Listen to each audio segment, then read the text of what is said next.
Hola, buenas tardes, buenos días o buenas noches. El tema de hoy es principios del entrenamiento clínico. Seguramente ustedes se imaginarán que con principios del entrenamiento podía ser suficiente el título de esta charla. Sin embargo, esto es principios del entrenamiento clínico. Con entrenamiento clínico quiero significar que el otro tipo de entrenamiento podría ser entrenamiento deportivo. Los principios son muy parecidos, sin embargo, los principios del entrenamiento deportivo son más en cantidad, pero en general quieren significar lo mismo. Son hechos puntuales que uno tiene que tener en cuenta respecto de la forma en la cual el ejercicio físico a través de los cambios que genera estructurales y funcionales, da lugar a adaptaciones también en órganos y sistemas estructurales y funcionales que van a mejorar la expectativa de vida y la calidad de vida de las personas.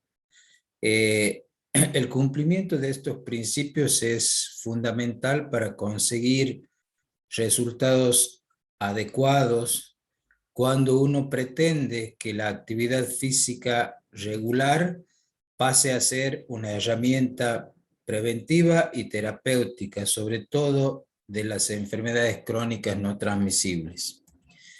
Es así que entre los contenidos de esta charla, solo tres: los principios del entrenamiento clínico, la integración fisiológica energética del entrenamiento clínico y un modelo tipo de un programa de entrenamiento clínico. Los principios del entrenamiento clínico, como yo les dije, son varios. Cuando uno habla de entrenamiento deportivo pueden agregarse varios más aquí. En general hay 7 o 9 cuando uno habla de entrenamiento deportivo. Sin embargo, estos 4 son comunes al entrenamiento clínico y al entrenamiento deportivo. Le han puesto el nombre de entrenamiento clínico porque están referidos a la prescripción de la actividad física terapéutica o preventiva, en el caso de la salud, medicina deportiva para la salud. Son estos 4 fundamentalmente: el principio de individualidad, que parece una obviedad, pero hay que tenerlo muy en cuenta. Se refiere a que la prescripción debe hacerse en forma individual y personal, dada las diferencias que generan todo este tipo de situaciones que uno tiene que contemplar en el momento, al momento de elegir el plan o programa de entrenamiento terapéutico para la persona que está frente a nosotros en el consultorio.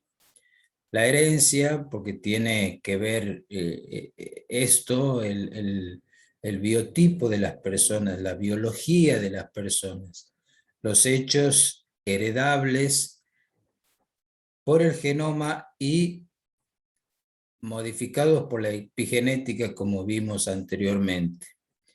La maduración, es decir, y esto está en relación a la edad de las personas y no solo a la edad cronológica, más a la edad biológica de los niños, niñas y adolescentes. El estado de la alimentación, como ustedes imaginarán y lo saben, los alimentos son la única fuente de energía que tiene el organismo humano para conseguir los sustratos que le darán energía a los músculos. Régimen de descanso y sueño, el nivel de la condición física, como habíamos hablado cuando hablamos de recomendaciones para la prescripción y evaluaciones. La motivación, es decir, ¿por qué va a hacer actividad física? ¿Para qué necesita hacer actividad física? No es lo mismo una persona, como planteamos en en el coloquio, que tiene una condición física adecuada, que está habituado a hacer actividad física, y una persona sedentaria que tiene factores de riesgo cardiovascular y viene a que le recomendemos el plan de actividad física. Y las influencias ambientales, que son muy importantes, y sobre todo en nuestra provincia, en donde los meses de temperaturas elevadas y humedad elevada son mucho más que los meses frescos y demás. Entonces hay que tener muy en cuenta la situación, la condición ambiental, cuando uno va a prescribir horarios y duración de las sesiones de entrenamiento y demás.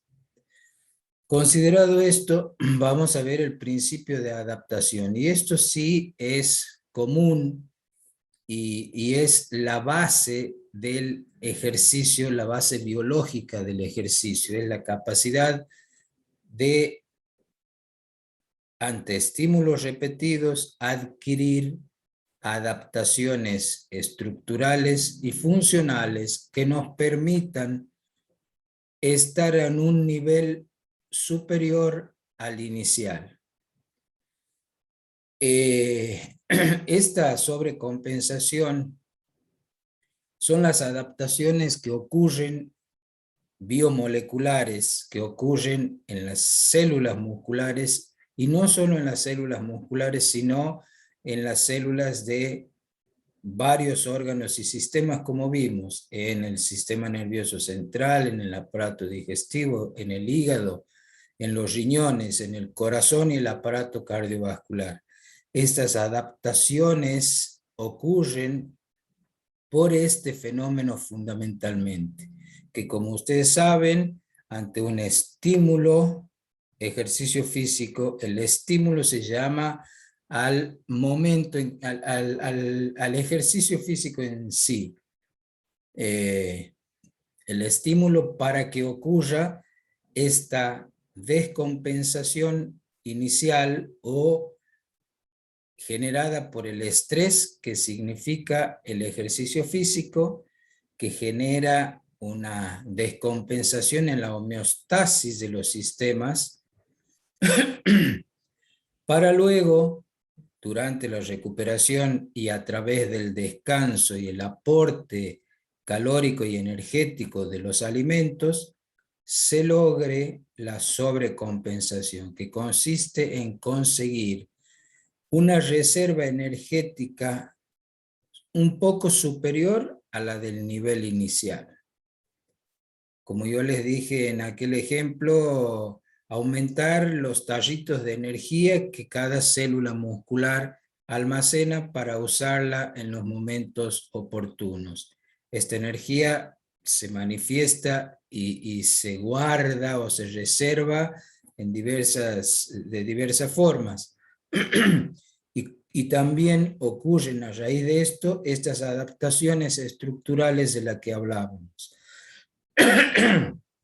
El principio de adaptación, como les dije, es algo que tiene relación también con la genética, y muy importante es la carga genética para lograr la sobrecompensación. No todas las personas, no todos los individuos son capaces de lograr el mismo nivel de sobrecompensación ante la misma carga de ejercicio. Depende de la genética, como dijimos, depende de de la población de fibras, de los tipos de fibras, como dijimos inicialmente.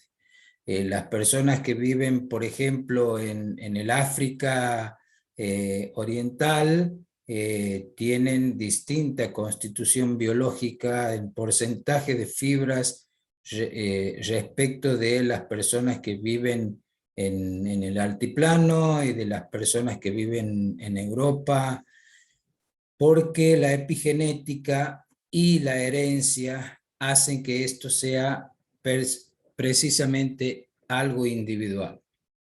Es decir, el nivel de sobrecompensación y de adaptación que consiguen las personas también es individual. Ante la misma carga de trabajo, ante el mismo estrés o estímulo de trabajo, no todas las personas son capaces de obtener el mismo nivel de adaptación o sobrecompensación. El otro principio, y también uno de los más importantes y más significativos, es el principio de sobrecarga. Y esto es que los estímulos o cargas que desencadenan el estrés y la descompensación inicial de todo proceso que se inicia con un estímulo físico, tiene que obedecer a ciertos patrones para lograr la efectividad que uno pretende. La progresividad de las cargas, el hecho de que el organismo es capaz de adaptarse, y si uno hace un estímulo y al cabo de un tiempo repite el mismo estímulo, la misma cantidad de carga, y al cabo de un tiempo vuelve a repetir la misma cantidad de carga, es decir, a un nivel de carga único e igual, la adaptación es mucho menor y solamente es inicial y no se logra modificaciones significativas. Por lo cual, y uno de los ejemplos podría ser esto de que todos hemos escuchado, visto a personas que comentan y que vemos salir a caminar todos los días, personas con sobrepeso que uno las ve todos los días, salen a caminar y caminan, uno ve y se detiene a observar y caminan siempre a la misma velocidad, van conversando uno con otro, en el mismo lugar, hacen el mismo trayecto y a la misma velocidad siempre. Bueno, seguramente que lo que hacen es mucho mejor que quedarse sentado en la casa, que les hace daño. Esta caminata les hace bien. El hecho es que si uno piensa que el ejercicio debe ser efectivo para bajar de peso, por ejemplo, como vamos a ver oportunamente, es imprescindible que luego del primer estímulo la carga empiece a ser diferente en los estímulos sucesivos. La progresión de las cargas es lo que logra, después del tiempo prudente de ejercicio físico regular, las adaptaciones estructurales y funcionales que mejoran la calidad de vida de las personas y los parámetros bioquímicos de las enfermedades crónicas no transmisibles. Esto es algo importantísimo porque si uno no tiene en cuenta esto, habrá que entender que el programa que prescribiremos no va a tener los resultados esperados. Va a ser mejor, repito, que quedarse sentado en la casa, pero no es lo que buscamos. Lo que buscamos es la modificación de la situación de enfermedad para volver a las situaciones de salud. Es decir, las personas que tienen alteraciones bioquímicas por enfermedades crónicas no transmisibles, hiperglucemia, dislipidemias y demás, lograr la regularización de los niveles bioquímicos para lograr el estado metabólico básico y saludable. Esto se consigue considerando el principio de sobrecarga, que es fundamental. Esto quiere decir que las cargas de trabajo, los estímulos tienen que ser progresivamente crecientes. Y uno podría preguntar si hasta cuándo. Hasta lo más que podamos. Ya dijimos y vimos que las actividades físicas vigorosas son las que consiguen los mejores beneficios. La actividad física de intensidad leve es mejor que la inactividad física, pero la actividad física vigorosa es la mejor, es la óptima, digamos. Y no es algo que esté lejos de conseguirse en la medida en que la persona a la que hemos prescrito el ejercicio reciba un plan terapéutico de entrenamiento acorde a su propia situación. Y además de eso, como esto es creciente y dinámico, la dinámica de evaluar periódicamente la marcha de nuestra prescripción. Si no hacemos esto, los resultados que esperábamos en un principio no van a aparecer.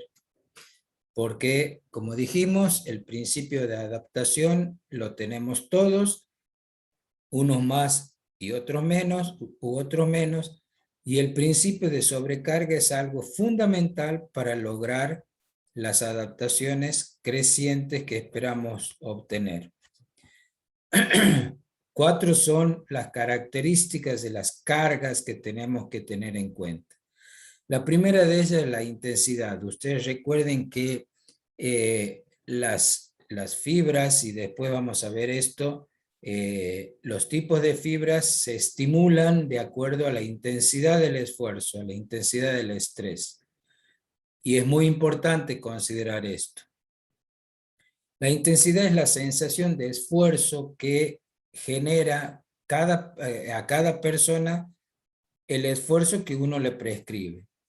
Y esto también hay que tenerlo muy en cuenta, es algo muy individual. No es lo mismo una persona que nunca hizo actividad física en forma regular que una persona como el último paciente que vino a visitarnos, que subió las escaleras de 2 en 2, que tiene una condición física diferente y que requiere de una intensidad un poco mayor que la intensidad a la que debe iniciar cualquier persona sedentaria un programa de actividad física. Es muy importante tener en cuenta, y bueno, cómo nos damos cuenta de la intensidad, cómo le decimos a nuestro paciente a qué intensidad tiene que hacer los ejercicios. Una de las formas es la que vimos, por ejemplo, la escala de Borg, que es la sensación del esfuerzo percibido. Es decir, cómo se siente la persona de acuerdo a la intensidad del ejercicio que le estamos diciendo. Si uno le dice, bueno, usted cuando va caminando, habitualmente cuando sale a hacer la rondita esa de caminar todos los días como lo hace, ¿a dónde se situaría en esta escala? Diciendo que el esfuerzo es muy ligero, que es apenas, que el esfuerzo es leve, o es algo pesado, o es muy, muy pesado. Enseñarles a las personas a manejar esta escala es de fundamental utilidad porque es algo universal, es decir, no necesitamos aparatos, no necesitamos medir parámetros, y es muy efectivo cuando cada persona aprende su sensación, su percepción del esfuerzo y puede contarnos cómo progresivamente va pudiendo, por ejemplo, al principio yo conversaba con mi amiga, o con mi amigo con el que salimos a caminar o trotar o correr. Mientras caminamos, conversamos tranquilamente y demás, pero ahora que he empezado a ser un poco más intensa, ya nos cuesta conversar. Ya la conversación es entrecortada. Entonces, si le pudiera poner un número nuestro paciente, ¿qué tan pesada es la conversación? ¿Cuánto le cuesta mantener una conversación continua con su amigo o con su compañero de corrida? Bueno, entonces ahí situamos el número, situamos el nivel de la percepción del esfuerzo. La idea es que podamos llegar a 6, 7, 8, 9 y 10 serían los esfuerzos que uno pretendería con un deportista entrenado para hacer tal deporte. Pero si uno pretende mejorar la condición cardiovascular o física de la persona, el nivel pretendido podría ser 7 y hasta 8. Vamos a ver después cómo la adaptación permite que cada vez uno pueda subir de número. Al cabo de un tiempo, para unos más y para otros menos, la persona puede decirnos que estando en 6, ahora puede llegar a 7. Y un tiempo después puede llegar a 8. Si la persona llegó al nivel 8, podemos estar muy contentos. También tenemos que decir que tiene que mantenerse en ese nivel 8, porque si no, si uno interrumpe el plan de entrenamiento, como vamos a ver, las cosas progresivamente retroceden. Las adaptaciones vuelven a lo que eran si uno no toma la actividad física regular como algo verdaderamente habitual, como un hábito de vida. Otra forma de evaluar la intensidad es a través de la frecuencia cardíaca o a través de la sensación de respirar, de la ventilación pulmonar. Hechos que son un poco más difíciles de conseguir en la totalidad de las personas. Esto es algo que está al alcance de todo y está validado y tiene la precisión suficiente como para indicarnos si nuestro programa prescripto va mejorando o no va mejorando. Volviendo a los principios de la sobrecarga, los criterios de sobrecarga, el otro es el volumen. El volumen es la cantidad total de estímulos o de ejercicio que la persona logra en un espacio de tiempo, por ejemplo, en una semana. Yo voy a correr 150 minutos en la semana, o voy a correr 100 minutos en la semana. No importa la intensidad, sino la cantidad de tiempo, o si hacen ejercicios de sobrecarga, el peso total que logra al cabo de una semana, por ejemplo. En general se usa el periodo de tiempo de una semana. La frecuencia es el número de veces durante un periodo de tiempo determinado, por ejemplo la semana, la cantidad de veces que voy a hacer actividad física. 3 veces por semana, 4 o 6 veces por semana.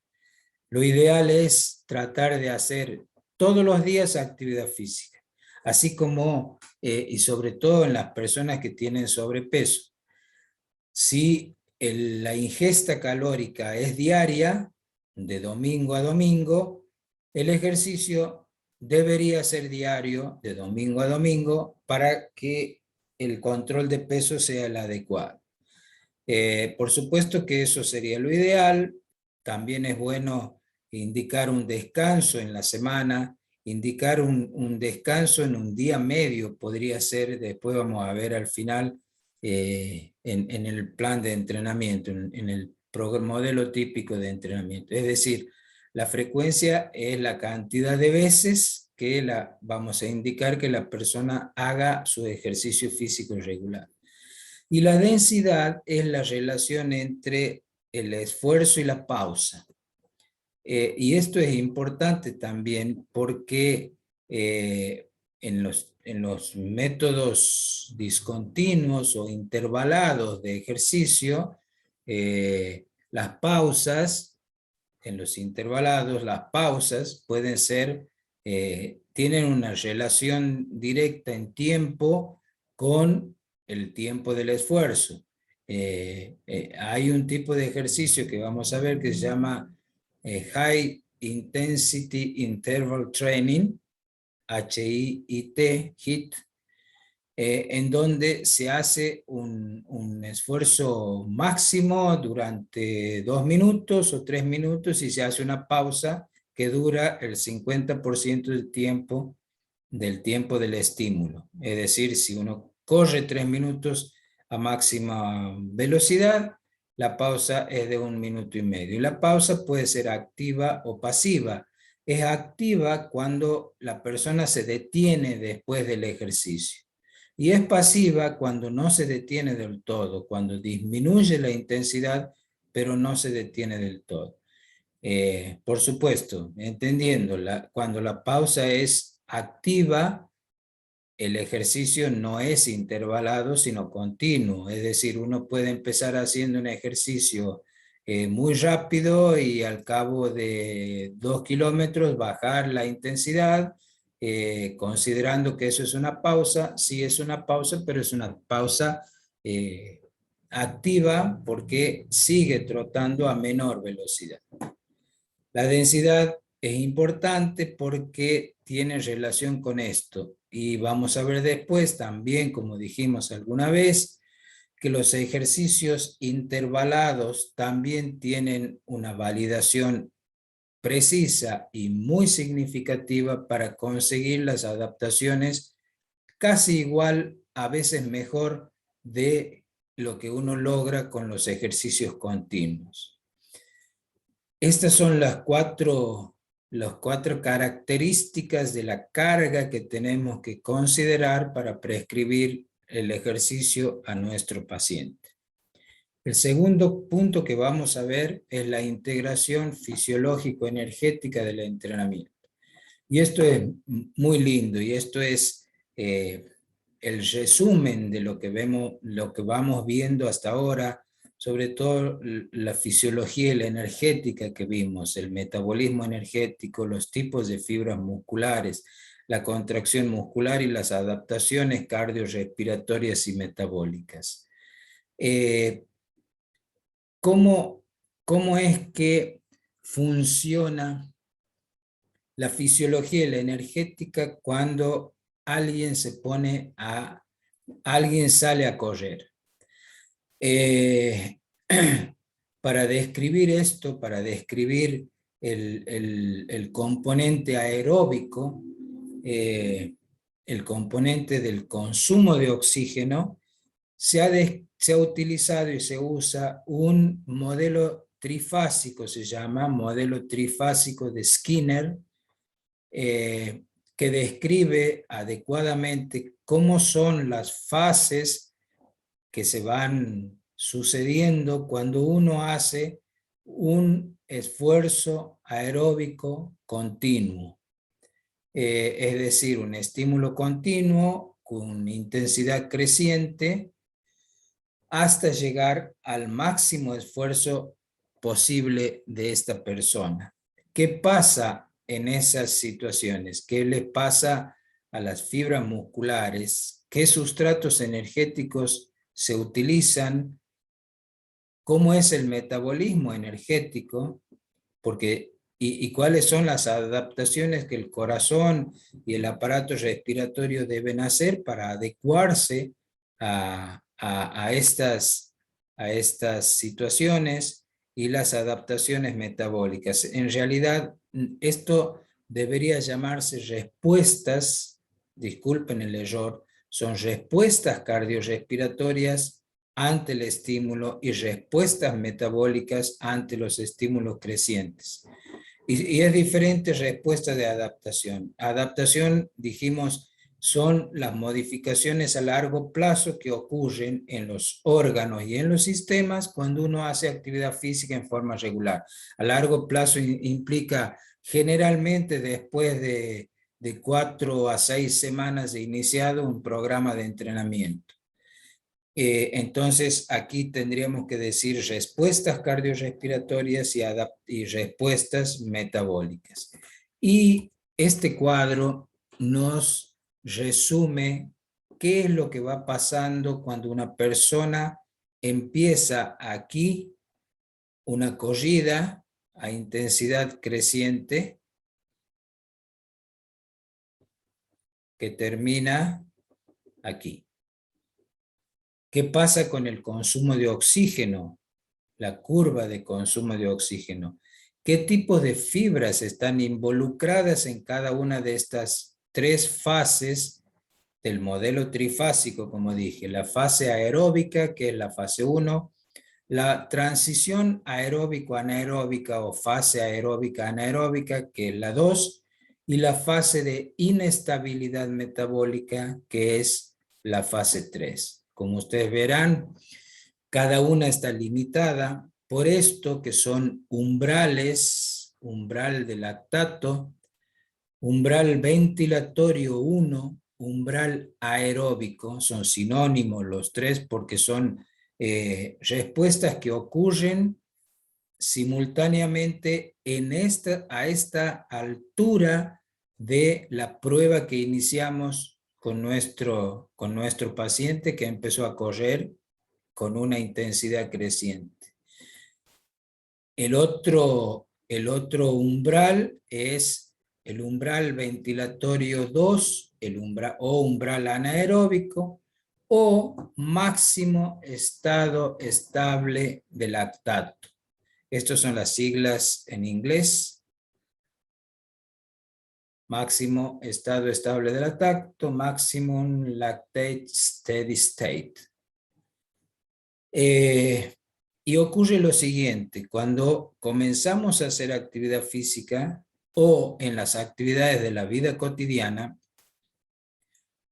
las fibras que se utilizan son casi exclusivamente las fibras de tipo 1, que eran las que tenían metabolismo aeróbico, menor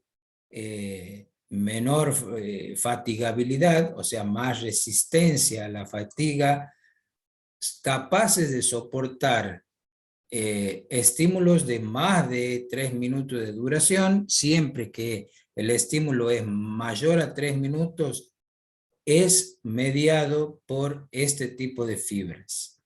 Vamos a ver después qué pasa con la intensidad. Estamos hablando de tiempo.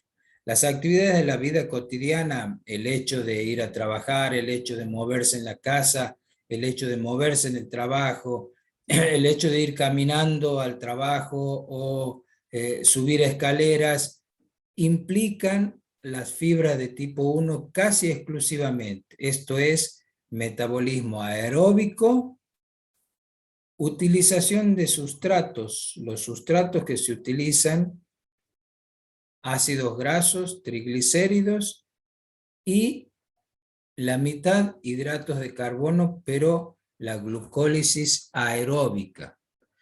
¿Por qué? Porque son movimientos de baja intensidad y alta duración. Como vimos, los ejercicios de muy alta intensidad no pueden mantenerse por mucho tiempo porque llega la fatiga y el agotamiento. Y son llevados a cabo por fibras de tipo 2X, que son las más glucolíticas. Vamos a ver después. ¿Qué pasa con el componente respiratorio? La ventilación pulmonar se puede mantener porque si bien se genera un nivel de lactato por la degradación de hidratos de carbono en la glucólisis, este lactato producido es igual al lactato eliminado, o sea, la depuración, el clearance de lactato logra que los niveles de lactato se mantengan constantes y no alteren el medio interno, no alteren el pH sanguíneo y no sea necesario ningún tamponamiento a través del aparato respiratorio y a través del bicarbonato que genera dióxido de carbono y agua. El dióxido de carbono estimula el aparato respiratorio cuando los niveles aumentan. Hay hiperventilación cuando el CO2 aumenta por niveles por encima de los niveles de ventilatorios primero, el ventilatorio 1. Por eso, en esta fase, la fase conversacional, como dijimos, en donde se puede hablar, no hay sensación de disnea, no hay dificultad para respirar y se puede mantener durante mucho tiempo. Esto se hace, representa entre el 60 y el 65% del consumo máximo de oxígeno. Y si uno usa la escala de Borg, esta está en la de 1 a 20, la de 6 a 20, podríamos decir el nivel 12-13, o lo que es lo mismo el nivel 5-6 de la escala de Borg hasta 10. Es decir, nuestra persona venía caminando, venía trotando, empezó a correr y cuando empezó a aumentar la intensidad de la carrera, empezaron a ocurrir cambios. Empezó desde el punto de vista neuroendocrino a mayor estimulación simpático-adrenal. Desde el punto de vista metabólico, se suma la glucólisis anaeróbica y aumenta la producción de lactato. ¿Qué fibras participan aquí? Todas las fibras de tipo 1 que se han ido reclutando, porque como vimos, el aumento de la intensidad genera reclutamiento progresivo de las fibras y el número de fibras reclutadas depende de la intensidad del esfuerzo que se haga.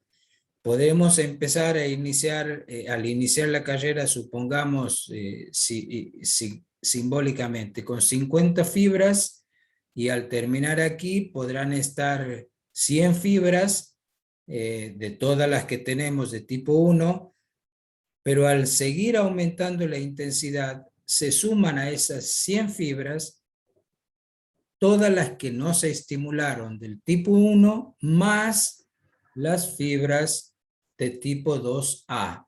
Las fibras de tipo 2A, ¿se acuerdan? Eran las intermedias entre las fibras de tipo 1 y las de tipo 2X. Estas tenían metabolismo aeróbico, que les permitía soportar esfuerzos más prolongados y más intensos que las fibras de tipo 1. Entonces, aumenta el número de fibras reclutadas, se suman a las de tipo 1, las de tipo 2A. Con esto se genera un aumento del nivel de lactato sanguíneo. Y como se necesita una resíntesis de ATP más rápida, porque se va consumiendo mayor cantidad de ATP a mayor velocidad si se aumenta la intensidad, ese ATP más rápido se logra a través del metabolismo anaeróbico de los hidratos de carbono, que representa el 70 u 80% del sustrato energético en esta fase. Esto genera un desequilibrio en el nivel de lactato en sangre, aumenta la producción y disminuye la remoción de lactato. En consecuencia, aumenta el CO2, aumenta la producción de anhídrido carbónico que estimula el centro respiratorio y provoca hiperventilación. ¿Qué pasó con la frecuencia cardíaca? Aumenta la frecuencia cardíaca, todo aumenta, el volumen, el retorno venoso y el volumen de fin de diástole, aumenta la presión arterial sistólica y menos la diastólica. Cae la resistencia vascular periférica, lo que mantiene o disminuye la presión diastólica, pero aumenta la presión sistólica. En esta fase, la intensidad representa entre el 80 y el 85% del VO2 máximo, o entre 15 y 16 de nuestra escala de Borg, o entre 7 y 8 de la escala de 0 a 10.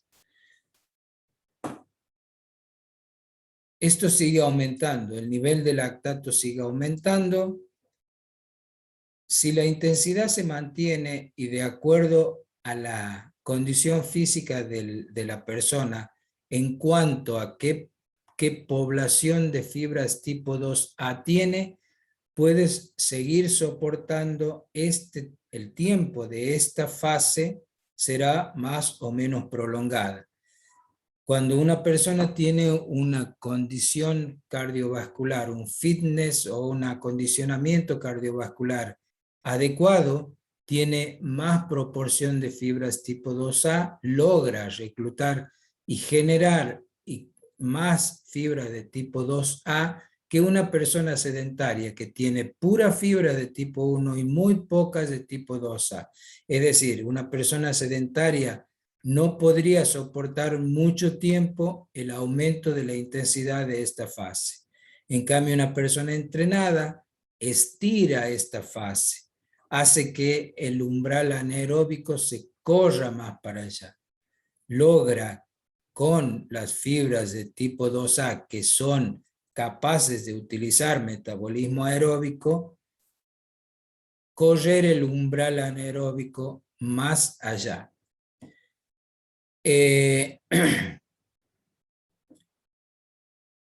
Mientras el nivel de lactato pueda ser, a pesar de seguir aumentando, pueda mantenerse en un nivel tal que no desequilibre en forma importante el medio interno, sobre todo el pH, que no genere acidosis importante, esta fase puede mantenerse un tiempo.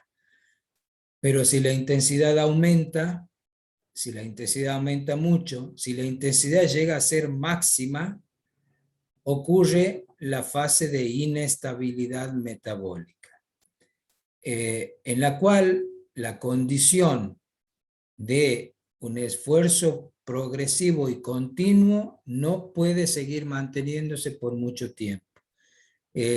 Nuestro paciente puede seguir corriendo, supongamos, un poco más a máxima velocidad, pero pronto llegará el agotamiento.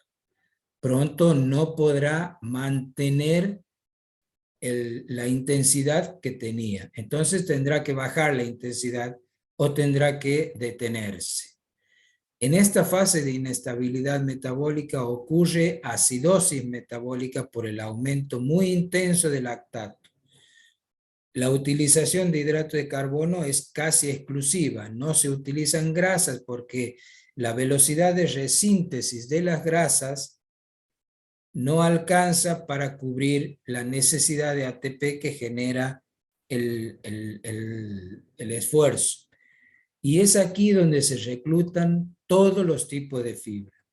Es decir, la fibra, todas las de tipo 1 que venían de la fase 2, todas las del tipo 2A que terminaron reclutándose en la fase 2, más las que quedan de la fase en la fase 3, que son las de tipo 2X, que son las que mayor capacidad glucolítica tienen, las que son capaces de aguantar, de tolerar una intensidad mayor, pero por muy poco tiempo.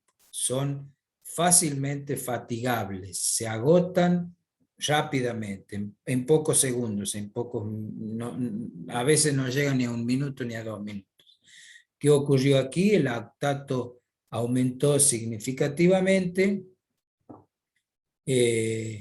porque en la producción de bicarbonato, el bicarbonato para tamponar el CO2, para tamponar la acidosis, generó mayor nivel de anhídrido carbónico, lo que estimula el centro respiratorio y genera hiperventilación pulmonar.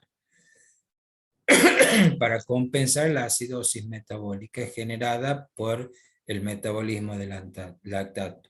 ¿Qué pasa con el corazón y el aparato cardiovascular? Aumenta hasta el máximo la frecuencia cardíaca, el volumen sistólico y el volumen cardíaco no pueden aumentar más porque llegó a su máxima capacidad de aumento del gasto cardíaco.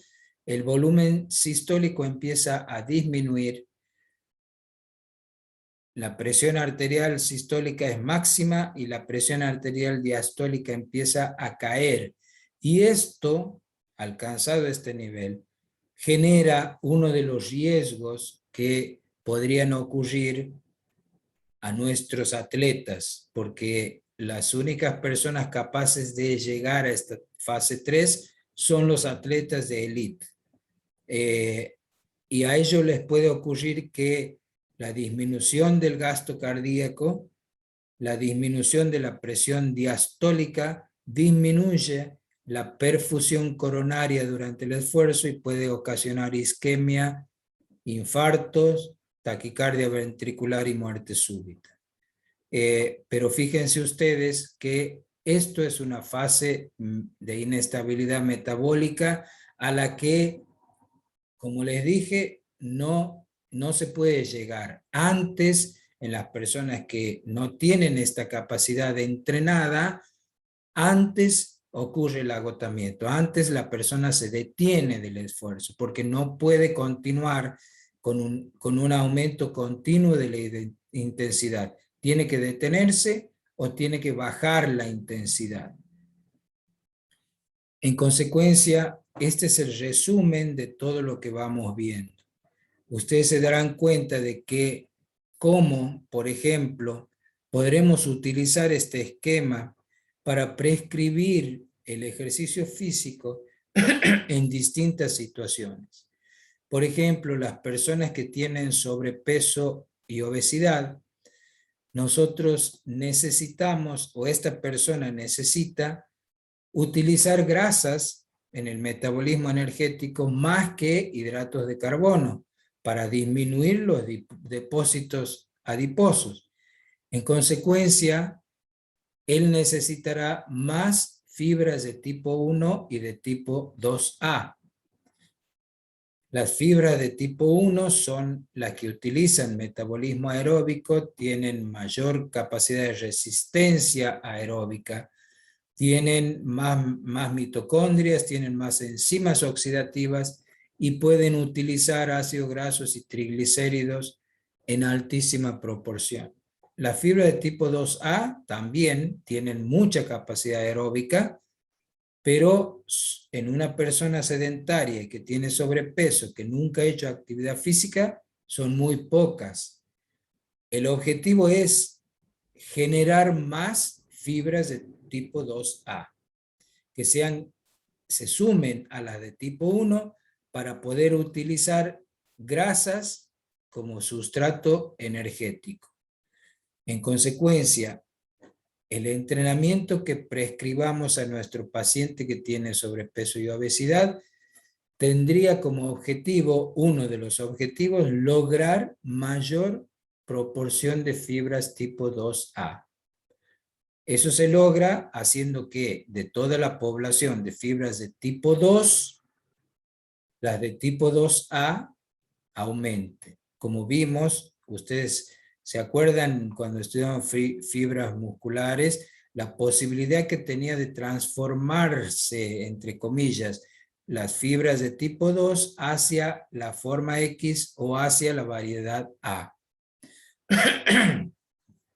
Transformar fibra de tipo 1 en fibra de tipo 2 es poco probable, casi no ocurre. La transformación que ocurre con el entrenamiento es transformar las fibras de tipo 2 hacia las de tipo A o hacia las de tipo X. Una persona que necesita mejorar su metabolismo aeróbico para utilizar grasas en la beta oxidación con más mitocondrias, enzimas oxidativas y demás, además de lograr muchas fibras 1, tiene que lograr muchas fibras 2A. Para eso, la intensidad de su entrenamiento tiene que lograr reclutar mayor cantidad de fibras 2A. Es decir, la sobrecarga que indiquemos que tiene que ser de intensidad creciente, tiene que ser de esa intensidad creciente para poder estimular las fibras de tipo 2, porque si son de una sola intensidad, de una intensidad sin variación, las únicas que se estimulan son las de fibra tipo 1.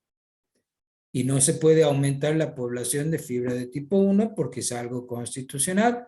En cambio, sí se puede aumentar las fibras de tipo 2A. Como vemos, esto nos es muy útil para poder prescribir la actividad física que podrá darles a nuestros pacientes con sobrepeso y obesidad una mejoría en su situación metabólica. Como vimos, bueno, esto genera una cascada que mejora todos los parámetros bioquímicos que tienen alteradas las personas que tienen estas enfermedades crónicas no transmisibles. Este cuadro es de mucha utilidad porque resume todo lo que veníamos diciendo. Uno puede utilizarlo cuando nos toque poner en alguno de estos sitios a la persona que tenemos enfrente. Si nosotros tenemos una persona que tiene una buena condición cardiorrespiratoria, que no tiene sobrepeso, pero que tiene, por ejemplo, dislipidemia, porque tiene un síndrome metabólico y no tiene mucho sobrepeso, vamos a ver cuando en las próximas clases que también el tener más fibras de tipo 2A ayuda a disminuir el contenido lipídico en sangre, porque ayuda a generar angiogénesis, a disminuir la trombogénesis y mejoran el perfil lipídico, disminuyen las partículas LDL y aumentan las HDL. El otro punto y el último es el modelo tipo de un programa de entrenamiento clínico, que tiene que tener los dos aspectos, resistencia aeróbica y fuerza muscular. ¿Por qué fuerza muscular? Hemos visto que el entrenamiento de la fuerza genera innumerable cantidad de beneficios, pero sobre todo por el metabolismo, por el mecanismo de hipertrofia muscular, del aumento del número de fibras musculares y del tamaño de las fibras, y porque también mejora la capacidad metabólica y mejora la masa muscular. Cuando mejora la masa muscular, vimos que mejora el consumo de oxígeno, y si mejora el consumo de oxígeno, disminuye la morbimortalidad de las personas, los riesgos cardiovasculares de nuestro paciente. En consecuencia, un modelo tipo de un programa tiene que incluir estos dos aspectos. La resistencia aeróbica, los métodos para entrenar la resistencia aeróbica pueden resumirse en este cuadro. Pueden ser continuos, esto quiere decir que la intensidad es creciente en forma continua, o pueden ser discontinuos o intervalados, en donde se generan estímulos escalonados. Empiezan, después lo vamos a ver mejor en la clase que sigue, se hace un estímulo de una intensidad que dura un tiempo y se hace una pausa que puede ser, que tiene que ser activa, pasiva. Esto quiere decir que la persona tiene que detenerse para, después de estar detenido, volver a iniciar el otro estímulo, y así genera un método discontinuo, que puede ser intensivo o extensivo. El método continuo puede ser a velocidad constante o a velocidad variable, como dijimos. Velocidad constante es el aumento creciente de la velocidad hasta llegar a un punto en donde uno la mantiene constante durante todo el tiempo que va a hacer el estímulo, nadar, pedalear, correr y demás. Y variable puede ser que en un principio aumente la intensidad mucho y después baje un poco, pero siga corriendo, vuelva a aumentar la intensidad y vuelva a bajar, pero siga corriendo. Es decir, la pausa es activa y no es pasiva como en el movimiento discontinuo. Hay últimamente un método que es el que yo les dije, el entrenamiento intervalado de alta intensidad, que ha demostrado, después de estudios suficientes y de evidencia concreta, tener las mismas posibilidades, a algunas mejores, que el método continuo de entrenamiento de la potencia aeróbica. En personas que no tienen tiempo suficiente, por ejemplo, en personas que están mejor entrenadas, establecer estos métodos discontinuos o intervalados o intermitentes también puede darles mucha ventaja para conseguir las modificaciones, las adaptaciones estructurales y funcionales que queremos lograr. En la clase que viene voy a detenerme un poco más en este HIIT, High Intensity Interval Training, que es lo último de lo que se está hablando y que creo que ustedes tienen que conocer. El entrenamiento de la fuerza o sobrecarga, también el método puede ser por series y por repeticiones y puede ser un método discontinuo. Ustedes han visto que en los gimnasios uno hace un circuito que le llaman, porque se hace la estimulación en grupos de músculos, el tren superior, el tren inferior, los abdominales, en fin. Se hacen un esquema que es un circuito, comenzando por uno de los segmentos del cuerpo y siguiendo por los demás hasta hacer una estimulación de todos los grupos musculares, que puede hacerse en una única sesión o en una sesión un grupo muscular, tren superior supongamos, y en la sesión siguiente tren inferior. Por series se dividen en series interrumpidas o intervaladas con pausas. Se hace una serie que tiene un número de repeticiones de cada ejercicio, que pueden ser fijas o repeticiones máximas. Repeticiones fijas quiere decir que siempre se hace un mismo número de repeticiones, y repeticiones máximas son una forma de definir la intensidad de la carga. Una repetición máxima es la máxima carga que una persona puede soportar o levantar en un único movimiento. Es decir, la persona empieza a levantar 5 kilos y puede levantar 10 veces 5 kilos. Toma una de 10 kilos y levanta 5 veces, toma una de 15 kilos y levanta 2 veces, y toma una de 20 kilos y solo la levanta una vez porque no puede levantarla 2 veces. Esa 20 kilos es la repetición máxima, es la máxima carga que pudo levantar esta persona en una única repetición. Para determinar las cargas se usa un porcentaje de la repetición máxima, porque no siempre se puede tener la posibilidad de saber, porque esto se hace mediante una prueba. En un gimnasio con un set de pesas se determina la repetición máxima. Pero esto puede no ser factible porque la persona recién se inicia. Entonces, uno indica un porcentaje del peso máximo que pudo levantar en una única repetición. El 60%, el 30%, el 40%, depende, como dijimos, de la condición inicial de la persona. Esto es para usar las repeticiones máximas como un indicador de la intensidad de carga. Las series pueden tener una carga constante, o sea, todas las series con la misma carga, o una carga variable, que puede ser ascendente. Usted haga 3 series de este ejercicio. La primera con 5 kilos, la segunda serie con 10 kilos y la tercera con 15 kilos. Esa sería carga variable ascendente. Y descendente, haga la primera con 15, la segunda con 10 y la tercera con 5, de la misma forma.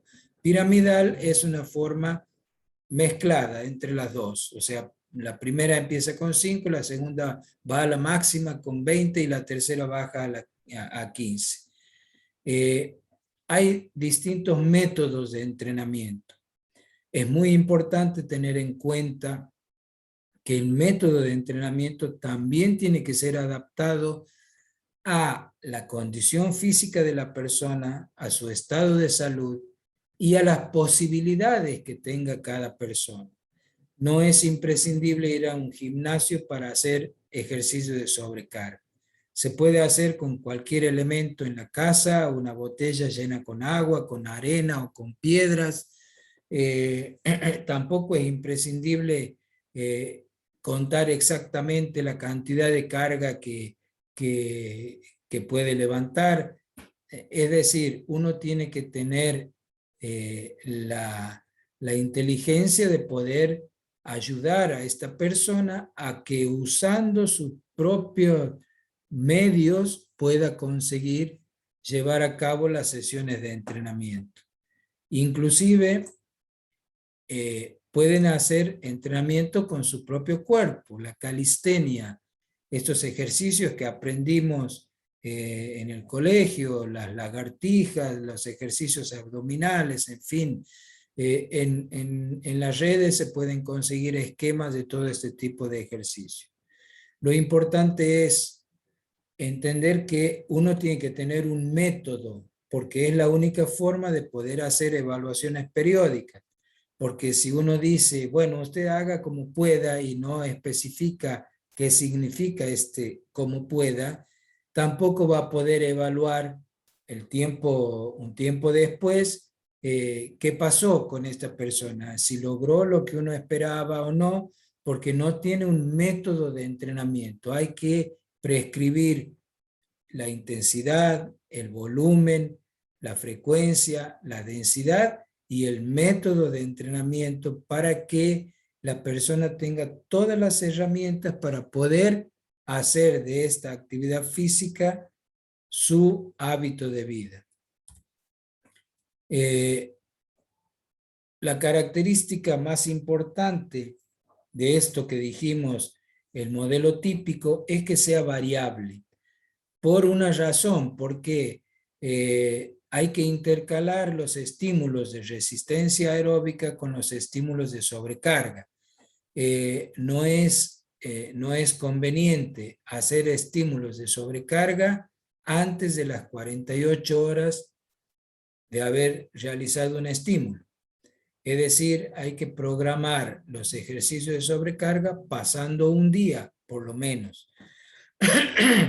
También se pueden hacer en 2 sesiones diarias, como dijimos la vez pasada, de acuerdo a la disponibilidad de tiempo. Lo más conveniente es intercalar ejercicios de resistencia aeróbica con ejercicios de sobrecarga. El descanso y la fase de recuperación es imprescindible para lograr supercompensación, sobrecompensación, como dijimos. Si uno no tiene descanso y no hace recuperaciones adecuadas, no se logra la adaptación buscada. En consecuencia, es imprescindible darle un descanso a las fibras que han sido utilizadas en una sesión de entrenamiento para que puedan recuperarse y hacer la sobrecompensación que estamos buscando. En fin, vamos a ir hablando de esto y en el coloquio también podrán plantear ustedes sus dudas. Creo que este es un